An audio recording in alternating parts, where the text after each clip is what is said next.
ভাই আপনার নাম? আমার নাম মোহাম্মদ নাহিদ। আপনি কোন ডিপার্টমেন্টে? Mechanical department. আপনি যে কোন সেমিস্টার? 7 সেমিস্টার শেষ করলাম, ইন্ডাস্ট্রিয়াল ট্রেনিংয়ের জন্য প্রস্তুতি নিচ্ছি। ধন্যবাদ আপনাকে।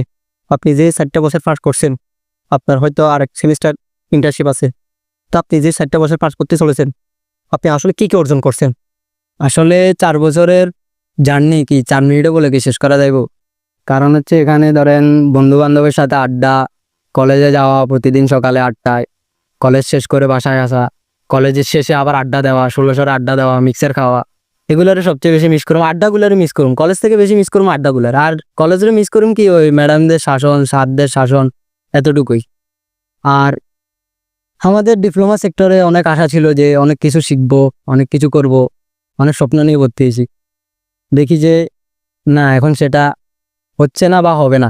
এখন বাকিটা আল্লাহর উপর, যদি হয় তাহলে তো আলহামদুলিল্লাহ, আর না হলে আর কি করব, ইউরোপের দিকে চেষ্টা করব। আর ধরেন আমাদের ডিপ্লোমা সেক্টরে থিওরিতে প্রাধান্য দেওয়া হয় সবচেয়ে বেশি, জেনারেলও থিওরিতে প্রাধান্য দেওয়া হয় সবচেয়ে বেশি। তো এখন আমাদের জেনারেলে থিওরিতে প্রাধান্য দেওয়া হলেও ওরা অভিজ্ঞতা সম্পূর্ণ হয় না। আর আমাদের ব্যবহারিক ক্লাস আছে, আমাদের অভিজ্ঞতা সম্পূর্ণ হওয়ার কথা আরও সবচেয়ে বেশি, কারণ আমাদের 4 বছর এখানে একটা লং টাইম জার্নি।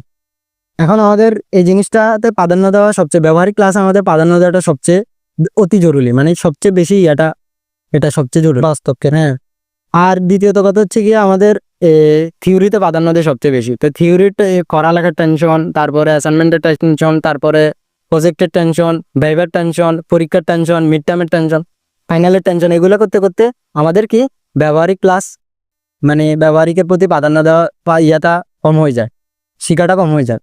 তো আমাদের কি করতে হয়, বাইরে কোর্স করতে হয়, তারপরে ওখানে শিখা যায়। শিখা গেল আমাদের যা শিখছি এতটুকুই।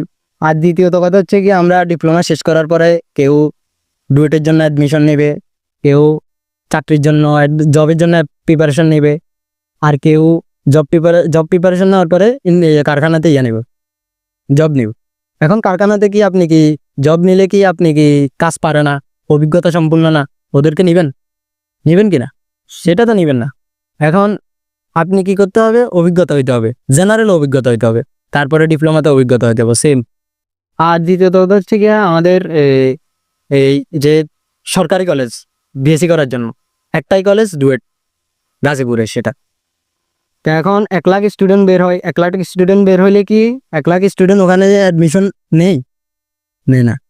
কত নেই আপনি বলেন? তবে যেহেতু একটা 120 সিট আছে, এটালে পদ্মবা যাবে 500 করে যাবে। হ্যাঁ, টোটালি 800 করে যাবে। তো 500 জন নিলে কি 500 জন টিকে? পক্ষটা টিকে না। সেটা জন্য না টিকার পরে কি হয়ে যায়, ডিপ্রেশনে চলে যায়, মন নয়, আত্মহত্যা, সুইসাইডও করে। সুইসাইড করে কেন? ওরা থিওরিতে এক্সপার্ট ছিল না, বা ওদের প্রিপারেশন ভালো ছিল না, বা একটু মানসিকভাবে সিক ছিল, এই জন্য ওরা আত্মহত্যা করে ফেলে, বা কিছু এটা মানসিক চাপের কারণে, পারিবারিক প্রবলেমের কারণে, পরিস্থিতির কারণে। এখন এই জন্য আমাদের কারিগরি, এই যে আমরা যে টিকতেছি না, সরকারি কলেজ একটা বিএসসির জন্য, এই কলেজ যদি আমাদের বিপরীতে যদি আরো 3-4টা থাকতো, আমরা ওখানে অ্যাডমিশন নিতে পারতাম না? অবশ্যই। জেনারেলে তো আরো অন্য জায়গায় অ্যাডমিশন নিতে পারতেছে না? আমরা পারতেছি না, কারণ আমাদের কলেজ একটা। এখন সবার কি আর্থিক অবস্থা সেম? ওরা কি এই যে বেসরকারি কলেজে অ্যাডমিশন নিতে পারবে? 10-12 লাখ টাকা খরচ যাবে, ওরা কি করবে? সবার তো আর্থিক অবস্থা সেম না, করতে পারবে না। এখন আমাদের, আমি বলি কি, নতুন সরকার আসুক বা যে নির্বাচনে হোক, নতুন সরকার আসলে ডিপ্লোমাতে এই ব্যবহারিকে একটু প্রাধান্য দেওয়াটা সবচেয়ে বেশি জরুরি। আর হচ্ছে এই যে যারা কাজ পারে না, অভিজ্ঞতা সম্পূর্ণ না, এদেরকে বাদ দেওয়া উচিত। আর দুর্নীতি থেকে মানে এদেরকে বিলুপ্ত করে দেওয়া উচিত। এখানে দুর্নীতি ঢুকে আমাদের কারিগরি সেক্টরটার সমস্যা হয়ে গেছে সবচেয়ে বড়। আর কিছু কোটা টোটা ঢুকে সমস্যা হয়ে গেছে, আন্দোলন তো হচ্ছে, আমাদেরকে প্রাধান্য দিচ্ছে না, এরকম অবস্থা অনেক কিছু হয়েছে ভাই, আপনি সেটা তো জানেন। আর দ্বিতীয়ত হচ্ছে গিয়ে আমাদের এই যে ধরেন কলেজের ক্ষেত্রে বিএসসির ইউনিভার্সিটির কথা বলতেছে। ইউনিভার্সিটি যদি আরো 5-6টা হয় সবচেয়ে ভালো হয়, এটা করলে সবচেয়ে বেটার হয়। তাহলে পোলাপাইন একটাতে টিকতেছে না, আরেকটাতে অ্যাডমিশন নেবে, একটাতে টিকতেছে না, আরেকটাতে অ্যাডমিশন নেবে, জেনারেল মতো সে পোলাপাইন আর করবে না।